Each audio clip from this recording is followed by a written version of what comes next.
നമ്മുടെ ക്ലാസ് മുറികളും സ്റ്റാഫ് റൂമുകൾക്കകത്തെ ചർച്ചകളും മാറേണ്ടതില്ലേ? നാടിനെ നടുക്കുന്ന വലിയ വാർത്തകളൊന്നും അവിടെ ചർച്ചയാവുന്നില്ല. ലഹരിയിൽ നിന്നും വയലൻസിൽ നിന്നും കുട്ടികളെ എങ്ങനെയാണ് മോചിപ്പിക്കേണ്ടത് എന്ന ചൂടുള്ള ചർച്ചകൾ അവിടെ നടക്കുന്നില്ല. വാർത്തകളും സിനിമകളും റീലുകളും ഒക്കെ കാണുമ്പോൾ അതിലേതാണ് കൊള്ളേണ്ടത്, ഏതാണ് തള്ളേണ്ടത് എന്ന് കുട്ടികളെ പഠിപ്പിക്കുന്നില്ല. A+ ആണ് എല്ലാവർക്കും വലുത്.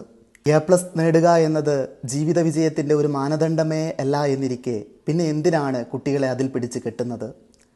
തോറ്റവൻ്റെ കൂടെ നിൽക്കാത്ത ചെറിയ വീഴ്ചകൾ പോലും വലിയ ആഘോഷമാക്കി മാറ്റുന്ന ഈ സമൂഹത്തിൽ ചെറിയ പരാജയങ്ങൾ പോലും കുട്ടികളെ തളർത്തിയേക്കാം. അവരപ്പോൾ ആത്മഹത്യയിലേക്കും കൊലപാതകങ്ങളിലേക്കും പോകുന്നതിൽ എന്ത് അസ്വാഭാവികതയാണുള്ളത്? തോൽവികളെ നേരിടാൻ ഏത് ക്ലാസ് മുറികളിലാണ് നമ്മൾ അവരെ പഠിപ്പിച്ചത്? തോറ്റാണ് ആളുകൾ ഈ ഭൂമി ഇത്രയും മനോഹരമാക്കിയത് എന്ന വലിയ പാഠം അവർ തിരിച്ചറിയുമ്പോഴാണ് ശരിക്കും അവർ A+ നേടുന്നത്.